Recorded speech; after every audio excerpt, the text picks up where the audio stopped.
There's an O. So you just said COMFRT. Yeah. But There's not a second O in fort. Come is one word.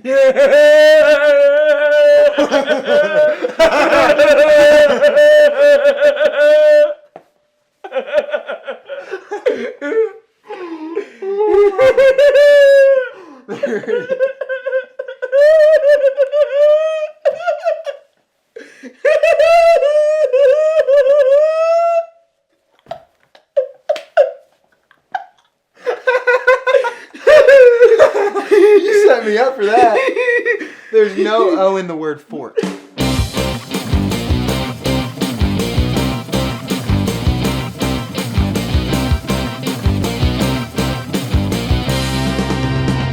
What's up, everybody? Welcome to episode number 13 of For the Record. The third episode of the new year. Third. We missed last week's upload. We did. Why? What happened? We were in Mexico. We were in another country, and Quite frankly, we had it filmed. The episode that you watched last Saturday was the episode you were supposed to watch 2 Saturdays ago. So we just pushed it forward. yeah, everything's kind of backwards. I'm not gonna lie to you guys. But we filmed that Saturday before we left for the cruise, so we still were in post pretense. we were in 2025. So we were when filmed it. talking as if we had already experienced the cruise, which we had not. And we have now. I have a But we tan have. in my hand. And the problem is, it's all messed up, and there's a hair bugging me right there. Anyways, So we got that sorted out. Yeah, we're yeah, back we from the got it cruise. sorted out. Today, very special episode. We have he's not an Ultimate Champion yet, but he's an Ultimate Qualifier, Mr. Riley Jenkins. He'll be an ultimate. He will be. You'll 100%. find out in the interview what my decision was. And you'll be able to hear from him later on. I wonder if he likes Chick-fil-A. I said this. Nobody liked. Okay, Chick-fil-A is overrated. That's a conversation for... That is not a conversation for different. Well, yes, we're going to do For the Recipe.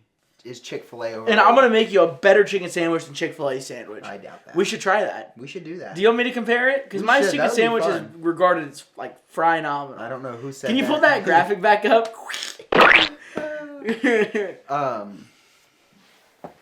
You know, it's a new year. It's a new year. We just got back from a cruise. We left the country. We got back from a cruise, and I 7 think days. it's only fitting that we now bring in our now playing segment. And I want to know what's on Jeff's record player. Purple Rain. It's how he grounded himself on the cruise. He had his earbud.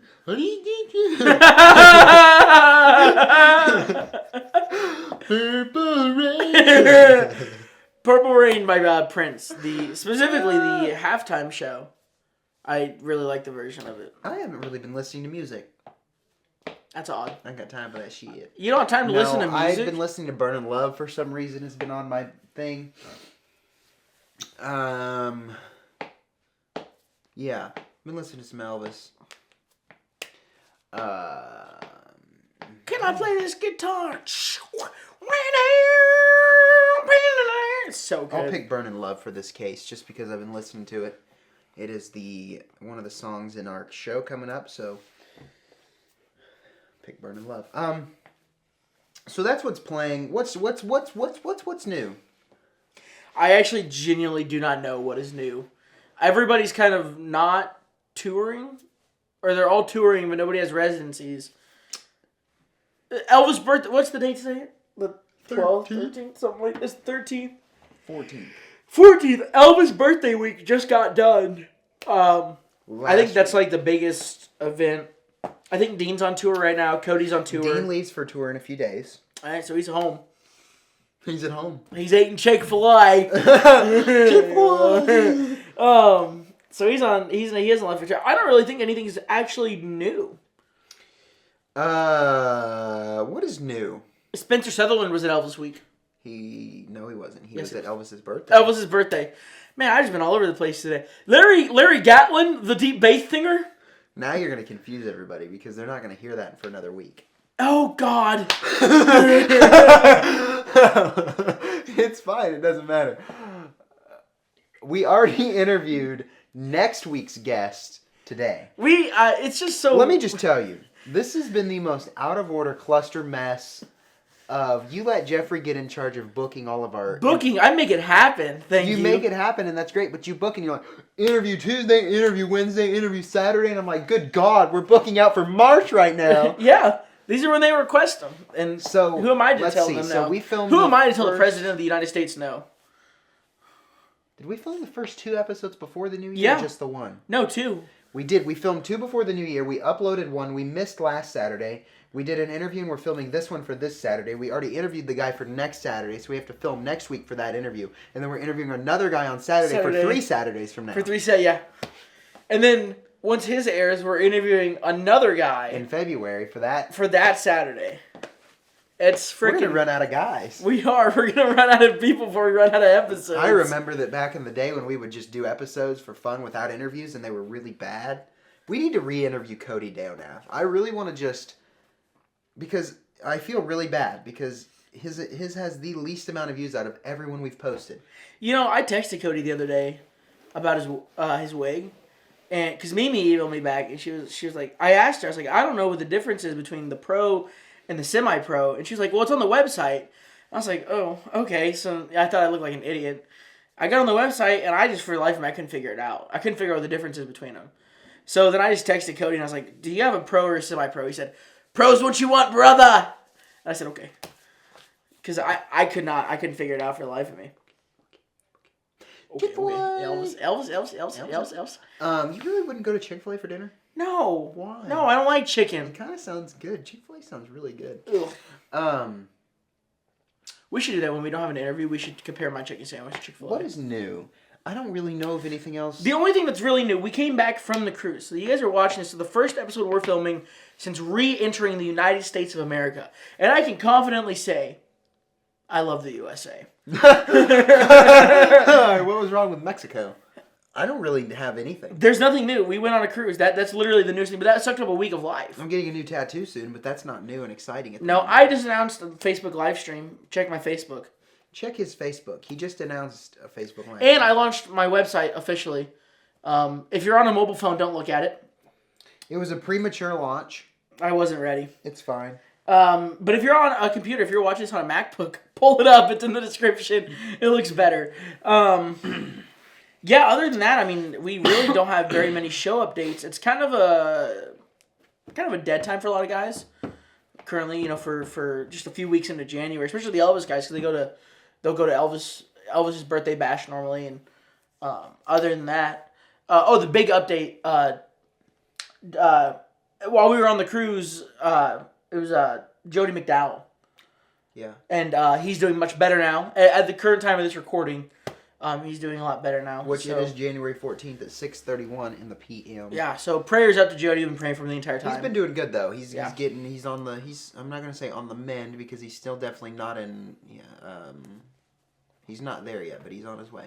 And of course we're friends with Radney and Michaela. Our hearts go out to him and to Jody, and we hope that everything he's a hoot. Ends up being. That guy's a hoot. He is, yeah. That guy is a hoot. The last time we talked about something like this was when Brad Rackers died, and the whole episode just really tanked. So we need to lift the spirits here. We do. We need to lift the spirits. I need some Chick-fil-A. I need Chick-fil-A. No, he's gonna be on. We should interview freaking Jody, dude. That would be a really fun interview to do. We need to still get Radney on here, and Eddie wants to get on here, and we have a line like it, Chick-fil-A. We got a line like Chick-fil-A. Get on this podcast, man. Line like Chick-fil-A. They just want to eat our Chick-fil-A. Anyway, so yeah, that's really it. I don't know. It's really. What was your favorite moment on the cruise? Favorite moment on the cruise. My favorite moment on the cruise. I would have to say my favorite experience and moment would be Honduras.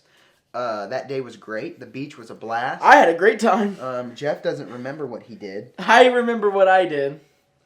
But no, Honduras was probably one of the highlights in terms of ports. On the ship, I would have to say a highlight ship moment would be the 80s party was fun. I like the whiteout party. I get to line dance. The whiteout party was okay. The vibe was just not what it was. Man, I'm like really tan in this light. What else? What about Badge? What did Badge enjoy? I loved the whiteout party. I got to line dance. It was a lot of fun. And then the 80s party was really fun because our outfit's really cool. Do you have a photo of them? I do. Here. Let's just do a cruise collage. These are all of the really cool pictures that we took on the cruise. I got a cowboy hat. Here it is. I told you guys this a few episodes ago. And I never put it in because Kat never sent me the pictures. And you know what? That's okay. But here it is now. Jeffrey in his cowboy hat. And all of our cruise pictures, our 80s night pictures, our formal night pictures, our gangway pictures. We got one picture on the gangway. I believe that was at Honduras. Yep. But yeah, those are all of our fun pictures. And Jeff and his giddy up. Because giddy up cowboy. That's Jeff. But yeah, the cruise was I think the wig was really cool. I should buy that. A hoot diddly. And yeah, you looked Samoan. You looked like the guy that sings Somewhere Over the Rainbow. Or what's that song? Over the rainbow. Somewhere over the Somewhere Over the Rainbow. You looked like that guy. There's this guy. There's this guy on TikTok that I come across my For You page all the time. It's all like niche. It's like, excuse me. It's like when you start a song in the wrong key or you start it too high. It's like when you start singing a band or too high, and he'll be like playing the guitar. It's like, oh, say. He's so funny. And he comes across my feed every once in a while. I actually really enjoy watching him. I enjoy watching my short form content every night. He does. I look forward to that before I go to bed. It's a blast. It's quite the problem, if I do say so myself. But to each their own. You do you, my friend. I think it's only fair that we allow our friend Riley Jenkins to tell the rest of the story, because Riley is a very insightful guy. I forgot that we were introducing him. Oh God! If you guys need a job, I am hiring for a new host. For the record, with Tyler and something that rings, that kind of fits. It's been a long week. It's been a long week, and it's Monday, everybody. No, it's not. It's Wednesday. It's Thursday, but you're close. No, it's not. It's Wednesday. I saw it. Why is this ripped? I ripped it yesterday. Dude, why'd you do that? I put my finger in the hole and it blew out. Been there. For the record. The stuff you can say because Kat is not sitting right there. She would have launched her Kindle at you. Say what? God damn. Yeah, so I guess we'll introduce multi-time ultimate qualifier gold belt reigning Riley Jenkins. Sanjina. But this time we like to introduce multi-qualifying. Yeah, we like to introduce multi-qualifying, multiple qualifying time. How do you say that? We would like to welcome our multi-award-winning reigning champion of all things, great guy, fantastic personality. It didn't blow out my finger in the hole. Riley Jenkins, here he is, ladies and gentlemen. Oh, well, thank you for that introduction. So my name is Riley Jenkins, and I have been an Elvis tribute artist now professionally for 10 years, if you can believe that. And I started out when I was 14, and it's been one heck of a ride. Sounds like a blast, man. So, getting into the Elvis world, obviously, at some point you had to realize, like, this is it. What was kind of like your clicking moment, like this song just did it for me. I needed to be doing this. So, I guess the genealogy of it would go back to when I became an Elvis fan, right? So I became a fan when about around the age of 3. That's kind of, I've always said 3. I've never really quite known exactly if it was 3 because, to be honest, I don't really remember a time I didn't know who Elvis was. So, but I've always said 3 because there was an infamous moment when I was 3, when I was in Cracker Barrel, and I saw a picture of Elvis from Tupelo at the fairgrounds in 1956 on a CD. And I asked my grandparents who that was, and my grandmother said, "Honey, that's Elvis Presley." And I said, "Elvis Presley, that's a funny name. Who is this guy?" And my grandfather said, "Son, he's the king." And that really took me aback because, up until this point, I thought the person in my life who was, if there was anyone who was a king in my life, because he was just such a pivotal figure in my childhood and, and who I am as a person, was my grandfather. So for him to say that this person was the king was just like, wow. I mean, it completely took me aback. So at this time, you could press sample of a song to listen to, and, to try to get you to buy it, kind of like a demo thing. So I pressed it. It was his rendition of Blue Suede Shoes, and it just knocked my socks off. I was completely floored. I had never heard anything like that in my life, and it just truly it moved me. And it was right then that I knew, like, that I wanted to know more about who this human being was as an entertainer, as a person, and it just evolved from there. And then when I was 6, I entered my school talent show as Elvis, and I sang Blue Suede Shoes, and the whole audience just erupted, and I never experienced anything like that. And that's kind of when I knew. I was like, I think I want to do something in entertainment. And then when I was 9, my grandmother, the same one who was with me at Cracker Barrel at 3, bought me tickets to my first ever Elvis tribute artist show. And, I'm based out of here in Clarksville, Tennessee. She bought me tickets for a show about an hour and a half away from here in a town called Paducah, Kentucky, at a venue there called the Carson Center.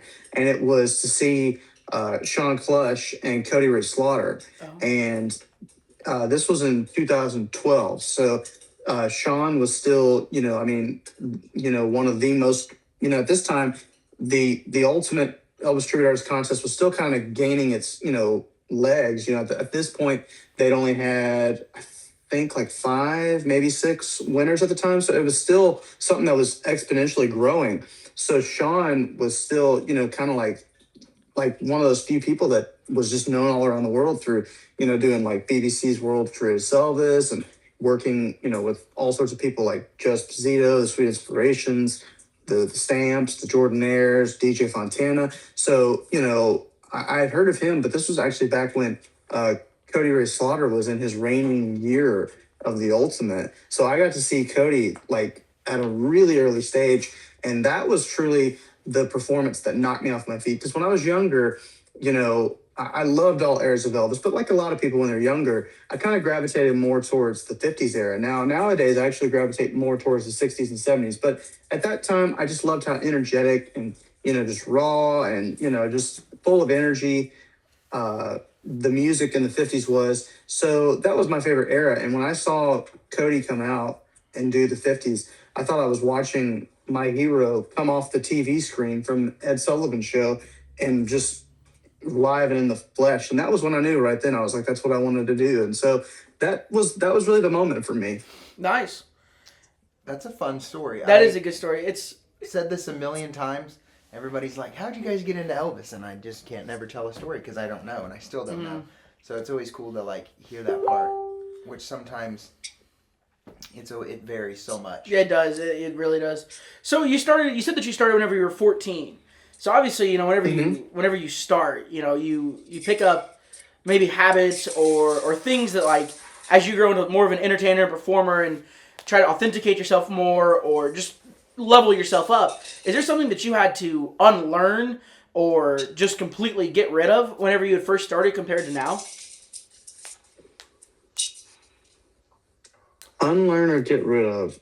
I think maybe if there was anything that I had to unlearn or get rid of, it was probably like a lot of, us young ETAs, we look up to and we're influenced by, those ahead of us. When I was, when I started out, it was Cody Ray Slaughter who was the inspiration for me to get started.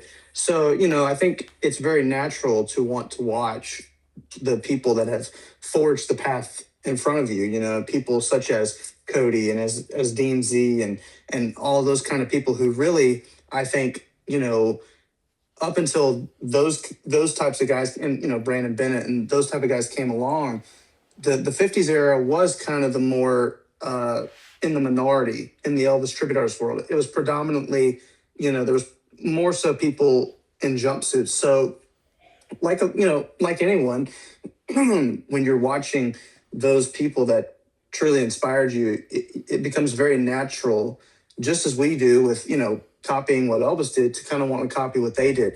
But one of the best pieces of advice that I got from those people once I got to meet them, and then they became, my friends, along with still being, heroes of mine and mentors of mine, and they still are to this day.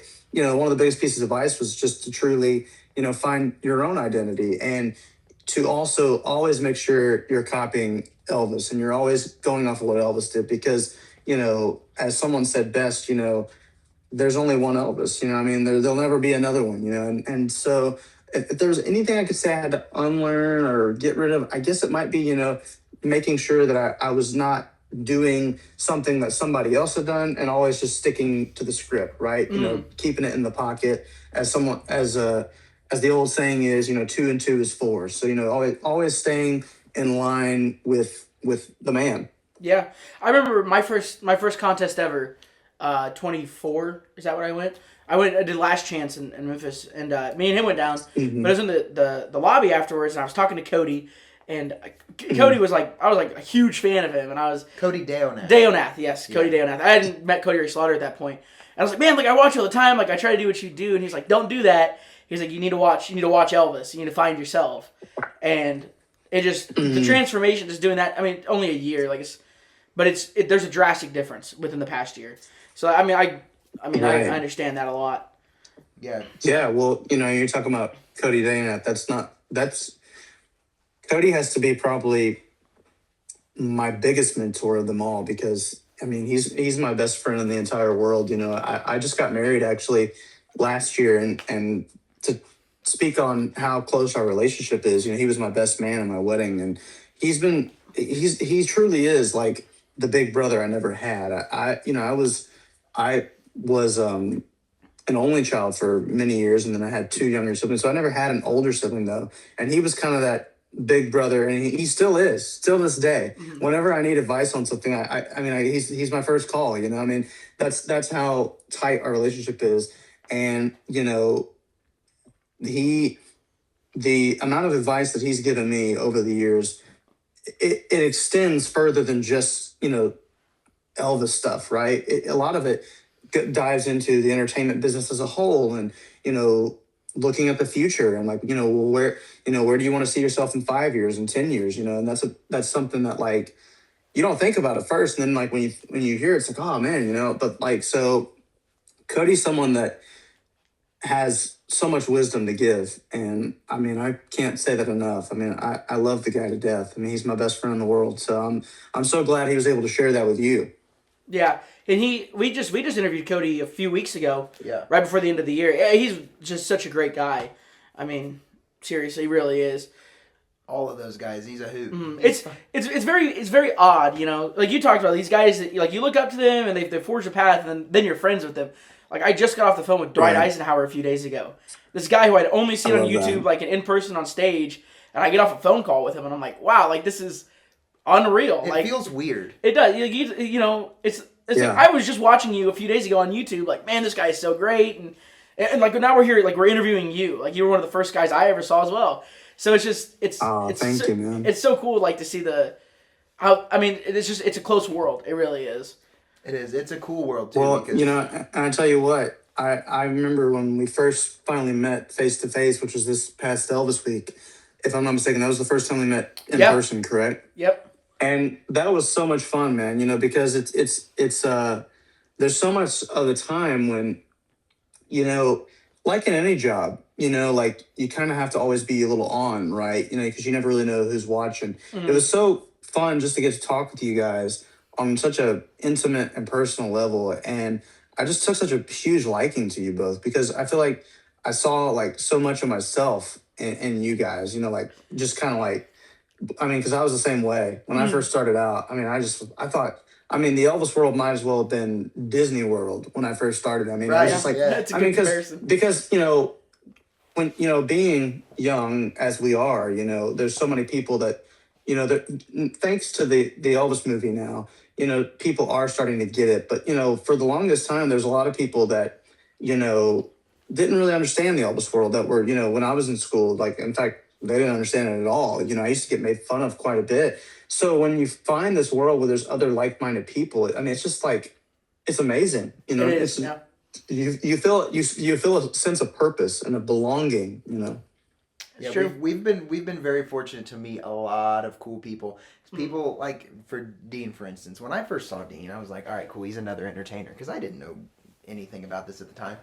and then you get to know somebody, and then you're like, these are real people doing like real things. It's like Cody. Like we've gotten really like just last year, we were very fortunate to get to know like Cody more, and we've been able to hang out and stuff, and all of those Infinity, the whole group, they're all great, and like getting to talk to you in the lobby and all those guys that we have watched for years that we're like, oh, like we can call them a friend now. Like that's pretty it's cool. so cool. You don't. That's not very often you just get to do that. Yeah.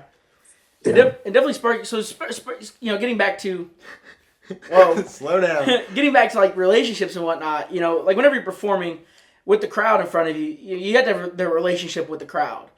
And I think especially like doing like the 50s and 60s, if you take something like a ballad, and it's like if you're up there singing "Love Me Tender" for 4.5 minutes, keeping the crowd engaged for the 4.5 minutes, where it's like, has there ever been a time where you almost thought that you might have lost the audience, but you're able to pull them back in?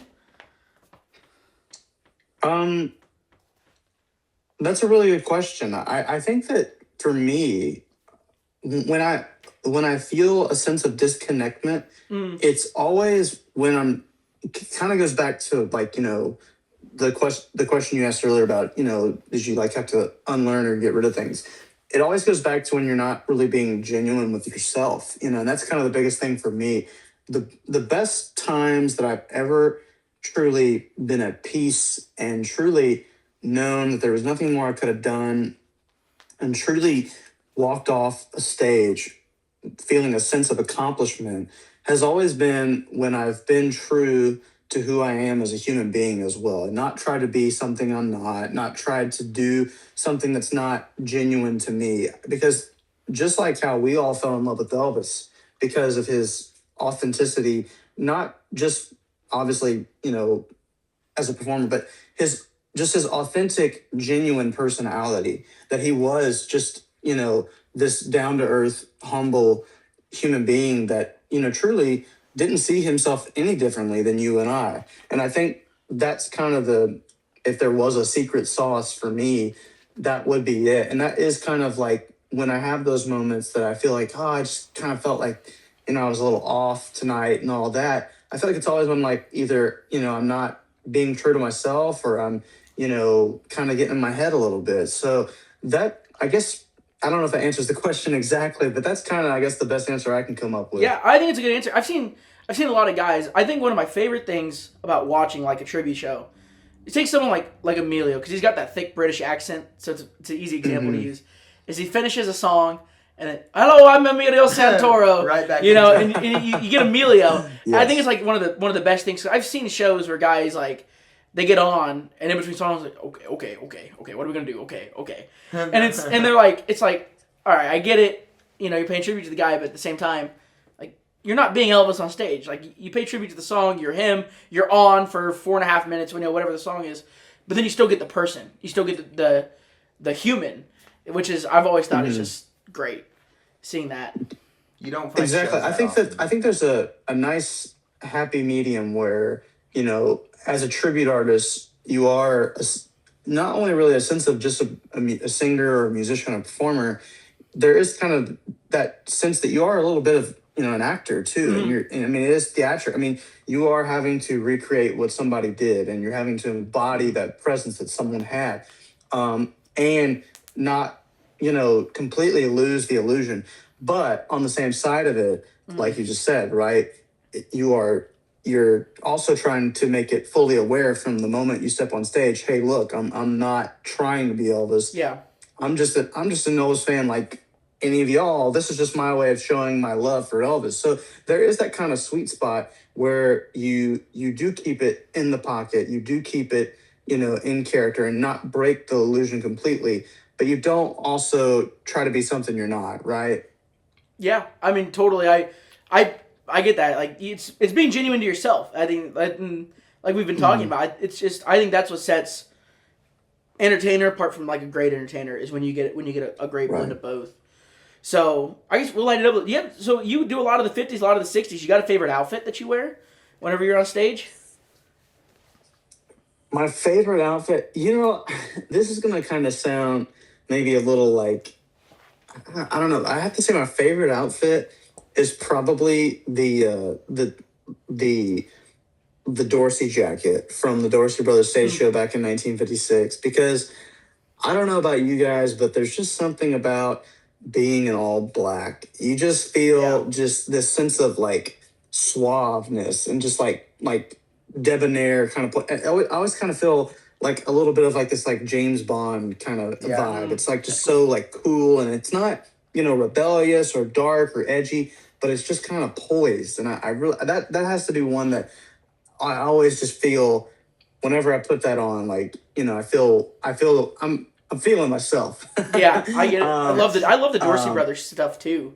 From that time is good. 100%. That was that's one thing about the Dorsey stuff is that because he was still really an unknown at the time, all across, there wasn't as many eyes on him, so he really was able to take what he did live on stage and translate it to a TV screen. Whereas when you watch what he started doing after the infamous Milton Berle appearance, and you started watching him on, obviously, unfortunately, Steve Allen, but then even when you watch him on Ed Sullivan, you can definitely tell that there's a lot more eyes on him. People are watching him, and he feels that, and he is kind of having to restrict or pull back or, make adjustments to not cause such a frenzy in the media and in the press, his live act. You can tell that at times he's kind of just playing it more kind of cool, and he's just playing the guitar instead of really just busting loose. And that's one thing I've always loved about the Dorsey stuff, is that it's just that raw rock and roll energy. They're him, Scotty, Bill, and DJ, they're just going at it, and they you can just tell they're having fun. Yeah. I love this. I like the before they started shooting him from the waist up on the Ed Sullivan 56 when he did Hound Dog. I think I've watched that video probably 100 times. But are you talking about the October one where the October Jordanaires are behind him? Yep. Yes. Because the first time he was on the Dorsey on the Ed Sullivan show, he only sang like 2 verses, and then that was it. But then the second time, he really busted loose on that, and that was a great one. Yeah, that was I watch it all the time. That and Ready Teddy from the first. I love that song. Those are great. Those are great. And again, I think those were 2 moments when he was on Ed Sullivan that kind of like in the Dorsey Brothers. And, even though there were more eyes on him and I had to watch what he was doing, he was able to bust loose a little bit. And you can really just tell just how, and this is one thing I love as a whole about the 50s, is that you can just tell a sense of genuine just happiness and just like this abundant amount of like ray of positivity that translated, because he was creating it as he went. It had never been done before. And for him, he was living the dream. I mean, he was living the American dream, and just having the time of his life, being 21, 22 years old and going from a complete unknown to the biggest star in the entire world overnight nearly. Yeah, I love the Ready Teddy. It's just rock and roll. It just busts and it grooves. I love it. It is a good song. So, obviously, you're a 50s guy for the most part. That's what we see a lot of. If you had to dissect every era, so I mean like 50s, including the movies, 68, and any 70s. I mean, you can do like That's the Way It Is, Aloha, whatever. What is your favorite song, like, it could be to perform, or your favorite song, like, ever in general from each era? Wow. That's a great question, because I mean, it changes so much, right? It's like, and then I really, the same thing goes for the songs that you do on stage and when you're listening in the car on the, when you have your headphones in and you're just like kind of working out, or you're going for a walk, or you're around the house or whatever. My favorite song in the 50s, wow, that's really tough. Like just to listen to, I always kind of go back to this one. It's more on the rare side, and it was recorded in 57, but it didn't get a proper release until 59 while Elvis was in the military on the album A Date with Elvis. And it's a song called Is It So Strange? And I think it's such a beautiful song that we don't hear a lot of. And I don't know what it is, but I just love the smoothness of his voice in that song. That's such a great one. And then as far as one to perform, man, that's always hard. But if I had to say, as cliche as it may sound, I do always go back to Jailhouse Rock because it's not just about getting to live out every time on stage one of the most iconic scenes of an Elvis movie of all time, if not the most, quite honestly. Yeah. It's getting to see the audience's reaction when they hear the intro of that song. I'll never forget, about a month and a half ago, I had a really unfortunate situation actually happen to me when I was on the road doing a couple shows up in Michigan. And, as life is, the show must go on and you have to go on stage and do the show and kind of put what you're dealing with in the back burner and, be present for the audience and be what they paid for. And this is one of the things that the more as I've gotten older, it's truly one of my favorite things about what we get to do. And is what I truly feel the most sense of thankfulness and gratefulness for. There was a young boy and his mom that came to the show, and I think the boy, she said, was 2 or 3. And he, has become an Elvis fan, and his favorite song is Jailhouse Rock. And when we started into the song, he just like lit up, and that right there, like I said, I was going through a pretty rough day that day. It made my whole day, and it just flipped it upside down. And then to get to talk to him and his mom afterwards, and like her saying like, oh my gosh, like you have no idea how much that meant to him. Like those are the things that truly make you just stop and be like, man, like God has truly blessed me with such a gift to get to live this amazing life and live out my dream of being an Elvis tribute artist. So I'd have to say that would be my favorite song to perform from the 50s.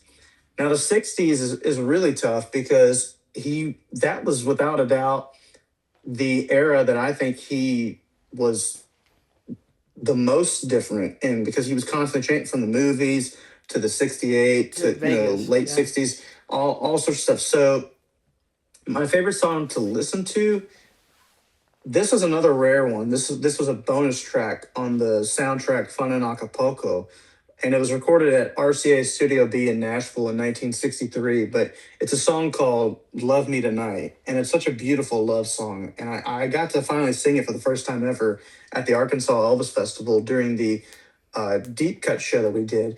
And I just love like how like it has these moments where it's soft and it's operatic, and it's just Elvis and the piano and the Jordanaires, and it's just like the harmony, like between Elvis's melody and then the Jordanaires, who were the masters at harmony and backup. I mean, it's just like that mix of those Southern gospel backgrounds with that very operatic style of singing. It's just like, it gives me chills every time I listen to it.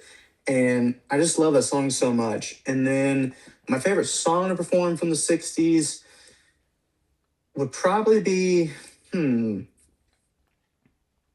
that's really tough because there's 2 different eras, I think, almost, or 2 or 3. So I guess from the early 60s, it would have to probably be It's Now or Never. And then from the later 60s, probably Rubberneckin'. I love Rubberneckin'. It's a good song. And then lastly, with the 70s, I think my favorite song to listen to, The 70s is it has to be one of the big ones. I mean, like I think truly speaking, when it comes to the 70s, it's got to be. There's only 500 to choose from, so it's got to be. I think it's got to be Unchained Melody. Oh, I mean, yeah. to me, like, I'll just be honest. Me personally speaking, my top 5 performances of Elvis would probably be Jailhouse Rock from the movie Jailhouse Rock. Are these in order? Not ranking, just in chronological order. Jailhouse Rock from the movie. Vans. See, If I Can Dream from '68. Suspicious Minds from That's the Way It Is. Iconic. And then probably Polk Salad from Madison Square Garden '72. I love that album. And then oh wait, is that no, sorry. That's 4. So sorry. American Trilogy, Aloha, and then Unchained Melody, '77. Yeah. Those are my favorites, and just the you can just feel the emotion in Unchained Melody, and it's just, oh gosh, it never gets old for me.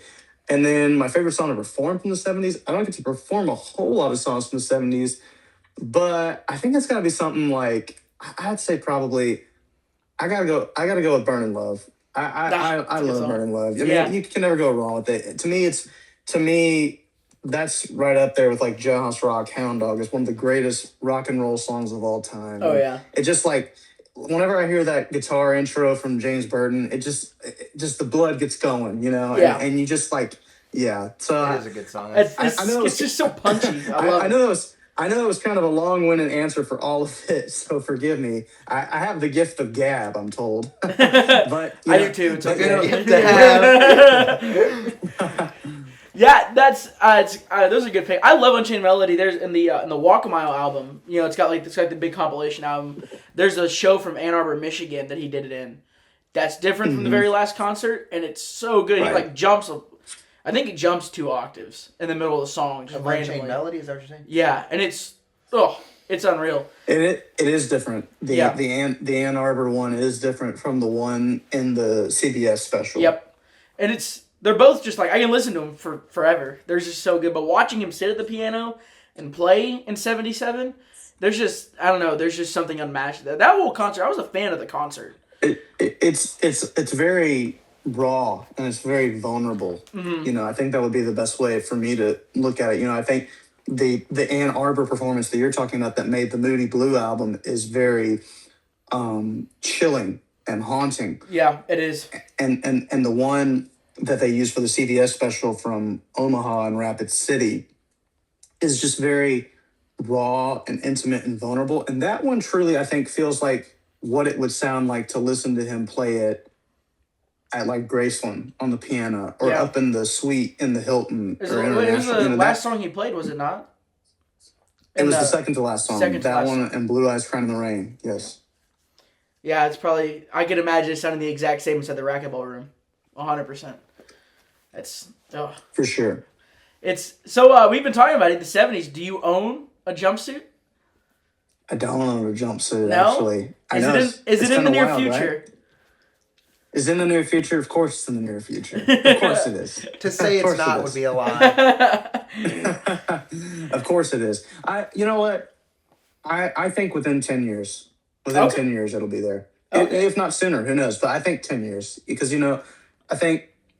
I've always said, I think the perfect sweet spot would be about 10 years. Because, Elvis was 34 when he put on a jumpsuit as well for the first time. It was the two-piece, but that really essentially was the start of the jumpsuits. It was the fabric was the same as the jumpsuits. It just was a two-piece instead of the one. But yeah, I think about that. Well, maybe like 6 or 7, maybe. But I think at least by 10 years from now, it'll happen. Yeah. I think it's always so smart though with the way guys do it. That's one thing I admire about Dean is how he's aging with Elvis as he's aging. So when Dean started the jumpsuit, it was around the same age. So he's now he's the same age as him in '77. Now he's like, what are you trying to say? Is he gonna officially? Nobody has done the sundial yet. You got to give him he's getting to Aloha, so then let him. He'll make it there. But we don't want to push the sundial because that means he's pushing the end of his career. And I don't want that. So, going back to live shows and everything, what is the weirdest thing that a fan has done to you? I mean, I know that you've been Whoa, kissed on stage. That's so weird to put it. What is the weirdest thing someone's done to you? And I'm just, like, obviously, I'm sure, you've kissed women on stage. I mean, everybody's done it at some point.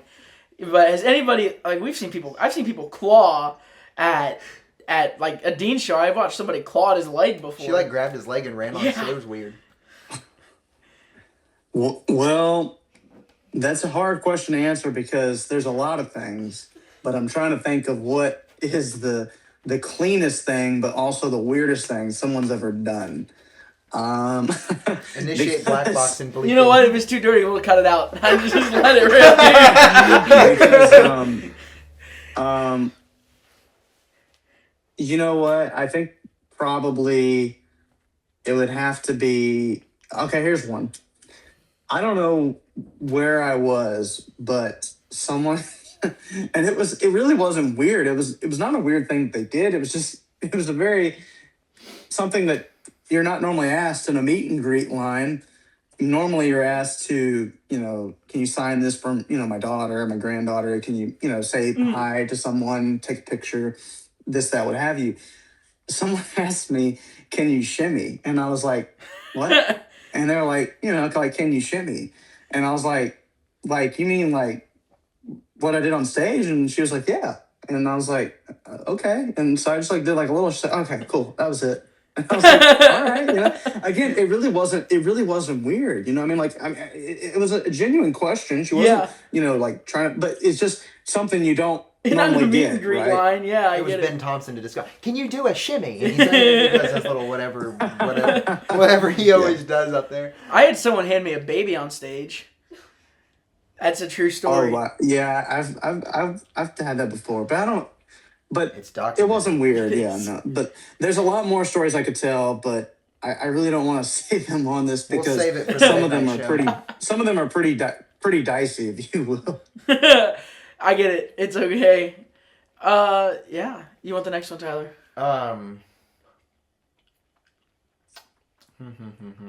So, I think a lot of guys in the ETA world, they probably, I'm not saying this like subjectively, but I'm just saying it.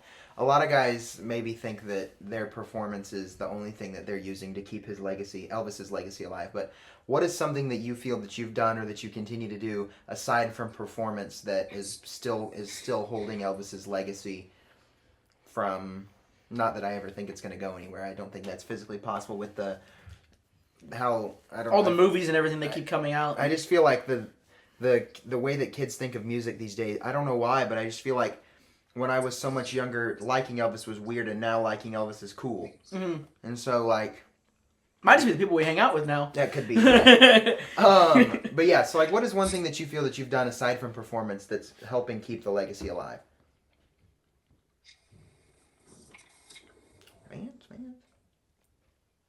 Fans. Well, I think something that I've done would maybe be, well, this is one thing I can, I was telling you earlier about how Cody Danath and I are best friends and all. And I've been very blessed and very fortunate and very grateful to be able to, again, under his guidance and mentorship, learn more of the backside of live performances now, which I've loved. It truly, it's like a whole resurgence of energy for me, and because it's using a creative mind outlet of your mind that I've never really gotten to toy with before, and I love it. And I love that there is those two facets, and it really does just give you more of a grasp concept and understanding of what it takes to put on a live show and an Elvis festival all across the board. And under his mentorship and guidance, I've been able to help with, at all of the festivals that he puts on for ETA festivals when I'm there and headlining. I've been able to come in. I've been able to help with, setting up and load in and then tear down and load out. I've been able to help with, creating concepts for shows and songs and all that. And it's so much fun, really, because, again, you're getting to use a different side of your brain and creative juices that you don't get to. And I think, for me, I've loved it so much because it truly, I think we all kind of have those moments where what are we going to do when we kind of phase out of, being able to era and age appropriately fit Elvis on stage, it really gives you that reassurance of it's like, well, this could be it. Like, this is like, how I can keep going, years from now in the Elvis world and still play a part in it. But, when it's my time to, hand the baton or the torch to someone else, I can still be there and just, be involved in the creative side and the behind the scenes. So I guess that would be the best thing I would say. And then also, I think just being a fan really, is so huge because it's people like you guys and like me, we are, believe it or not, we're the future, and then there's going to be those after us. So I think those would be, I guess, the best things that I could say as far as like stuff besides the on stage live performances that have done to help keep Elvis's legacy alive, even though it certainly does not need my help. As you guys said, Elvis Presley will be around long after we're all gone, and that's something I know for a fact. That's true, yeah. That's so cool, though. It is. It is really neat to think about. The guy's been around for, we're closing in on almost 70 years of music, right about. He started at 18, right? And he would have been 91. That's 68 years. That's not the right math at all. Yeah, 73 it's not years or math, something like that. 73 years. A lot of years. Crazy? It's crazy to think about that music still. What was I just watching? I was just watching the Dean's new documentary, and one of the things that he said in it that really, like, my brain started thinking is Elvis and like Michael Jackson, they are our generation's Mozart. Oh yeah. Which I think is so cool because like my grandparents, that's like the stuff they were. I mean, obviously most grandparents remember Elvis, but like I don't know, it's just weird. It's always interesting when you talk to people because like your grandparents knew who Elvis Presley was. My grandparents knew, but they didn't watch him. So my grandpa was not allowed to watch him.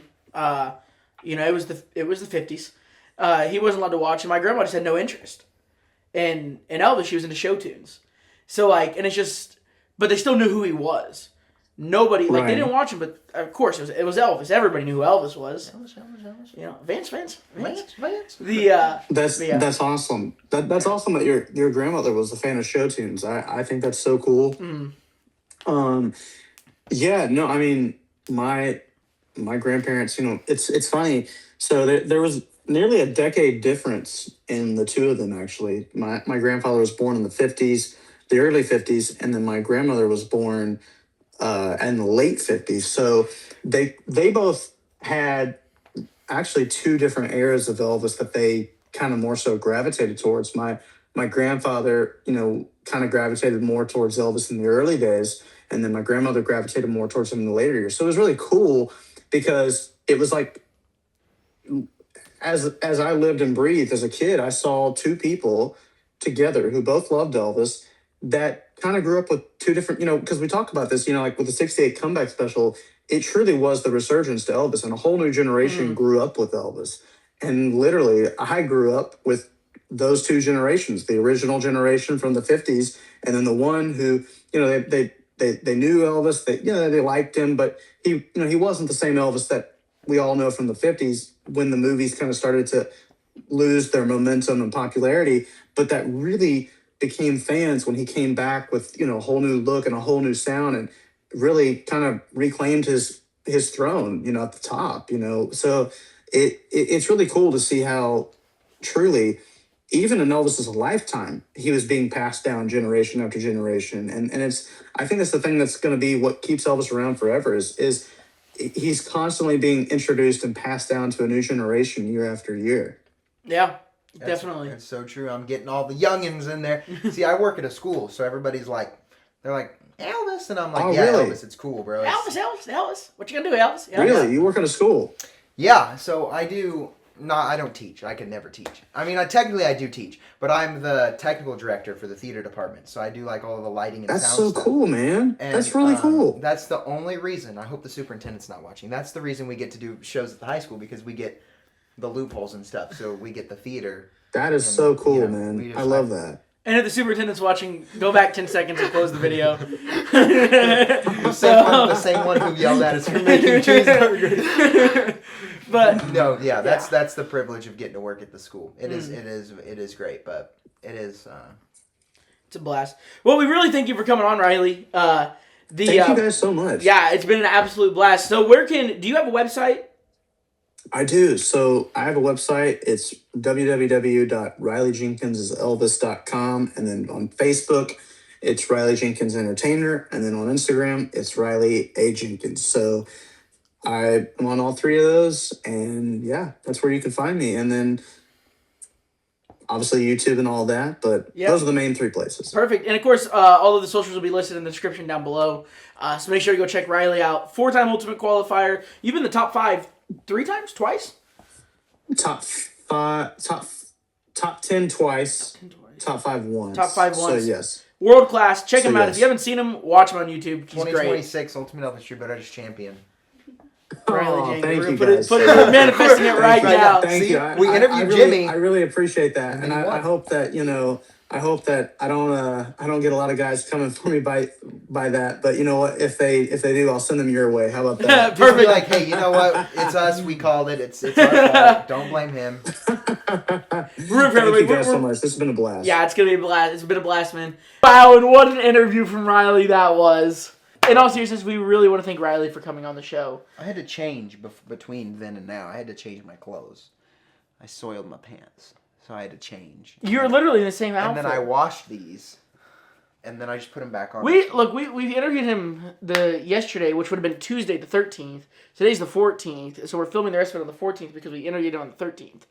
Because somebody's attention span could not allow for us to film the rest of the episode. No, I had other things to do. You should see my room right now. It's a disaster. He had other things to do, and we spent an hour at Jose Pepper's. It was so good. To do. It was really not that great. It was so worth it. It was kind of good. That sounds good. We should go back to Jose Pepper's. No, I can't handle that again. No, why?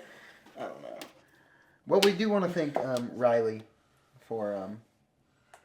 most of the time that we film these, I've come to realize that we talk about food a lot. Because normally after we're done filming, or in between, if we're filming multiple things, we leave and go get food. Every time, without fail. Because we're hungry. We are. And literally, halfway through, we'll be, just talking about food. We're hungry hippos. What can you do? Did you ever play that game? I did.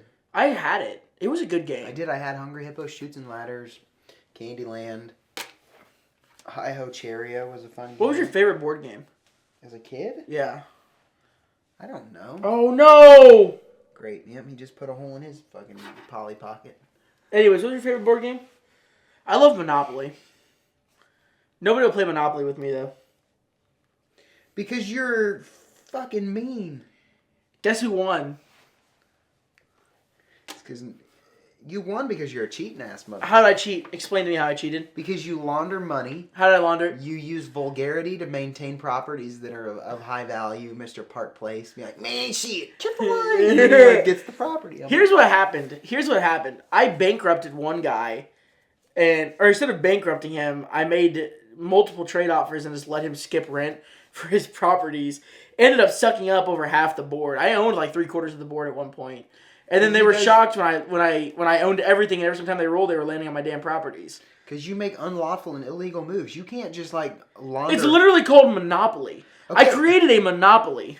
Yeah, by bending the rule book so then you can say that you skip your rent and you get my property. It's my property. I can do whatever I want on it. Tell me where in the rule book where it says I cannot do that. It's page 4 in the back, and it says the rules of the badge. I am good at Monopoly. But nobody ever played with me because I... eat Chick-fil-A. I'm not very nice when I play Monopoly. That is true. Do you have an artifact or a fun story to tell us today, Jeff? Anything exciting? That our Mountain Valley sponsorship still hasn't settled yet? I don't really have anything, but what I do have to tell you that we forgot to aforemention in previous episodes. If you guys are looking for fun and motivative and exciting and comfortable merchandise, findthegood.com. Strongly suggest you go check them out. They have great Screw stuff. that. R&R Productions, go to the shopping tab. Merch. Well, you just ruined my plug. Anyway, if you would like to buy, I suggest. Now, also within the recent days, I've also become a brand ambassador for another company called Comfort. They sell loungewear, hoodies, and pants. You see them all over TikTok. My order does not come in for another day, so I can't show anything to you. But there's no code. But if you use the link in my link tree, then you get a discount. So use that link, get your discount, get some merch. It's good stuff. Very comfortable from what I'm being told. I will tell you the truth. I told you the truth about Find the Good. I got my hoodie and I love the hoodie. I bought 2 more hoodies just the other day and another shirt. They just released a new hoodie. I bought it. It was really cool. So I suggest you check it out. Represent, not me. You're representing the company, but you're giving me money. We're in charity. So anyway, and I won't eat Chick-fil-A, and I have to have money to eat Chick-fil-A, so you should buy some shit, all right? And while you're at it, R&R Productions shirts, you should buy one. They're fire. If you like this show, you want to represent us while you're walking through the Sam's Club or the Walgreens or something, For the Record shirts, they're there. The new design's going to be coming out soon, so don't buy one of the old ones. Wait for that. There's stickers. If you want a sticker, you can get a For the Record sticker and put it on your car. Holy cow! Here's the shopping page. Just check all these out. Just check them There's all out. There's Comfort without an O. There's no O in their name. I don't know why, but Is that's it just you? what they did. No, it's COMFRT. There's an O. So you said COMFRT. Yeah. But there's not a second O in Fort. Come is one word.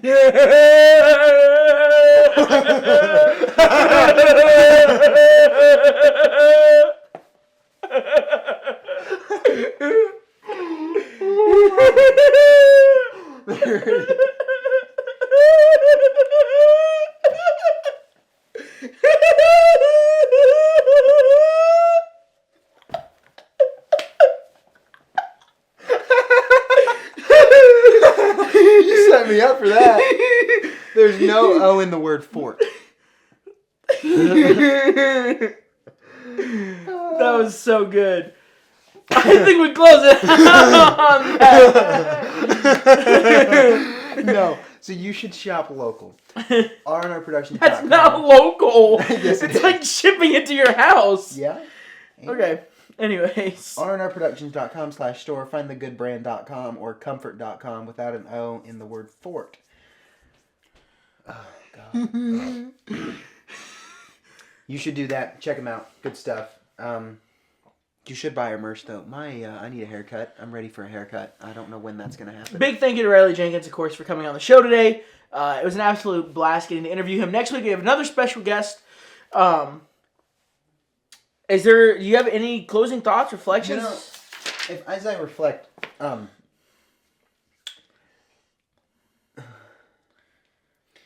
when somebody is asking you to describe a word, think about it first. Don't come quick.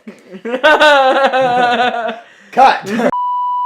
Anyway, no, for real, we are in charity, and I could use some dollar bills, y'all. As we're talking about affiliate links and purchasing things, onlyfans.com/jib with a J.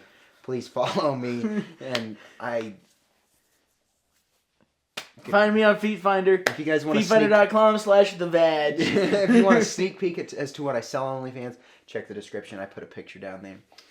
If you just check the description, unsubscribe, please. I don't ever want to see you on this channel again. Eddie, I'm talking to you. I'm kidding. Cut again. Do you have any reflections? We should reflect because we've said a lot of really f***ed up shit this episode. I would like to reflect on the poor editor that's going to have to skim this last 25 minutes that we filmed. 7 minutes and 36 seconds. But, no, I think just a big thank you, of course, to Riley for coming on the show and interviewing. It was a fun interview. And it was. And next week, we have another great episode. And the week after that, we have a different type of person coming on a different interview, but it's going to be fun. It is. It's going to be an absolute blast. You guys may even know him. If you're big in the Elvis world, I'm sure that you have heard his name. You might know him. Point. Quite frankly, he's big. He's tremendous. That's not the episode next week, so I'm talking about 2 weeks in the future. This is we're confusing everybody. I'm confusing myself. But it's okay. But anyways, thank you guys for watching episode number 13. Unlucky number 13. Stay tuned for episode 14. We're going to Crocodile Rock. We are going to Crocodile Rock. It's going to be an absolute blast. Thank you guys for watching. The bitches are back. The bitch is back. No, the bitch is. We're the bitches. The bitch is. Welcome to For the Record. Bitches are back. The bitches are out. Was that the end? Is that how we're doing this? I don't know. That wasn't a very soft landing. All right, same time. Chairs next week. Same time, same chairs. Same time next week. Same time. That's something the bingo host would have said. Next week.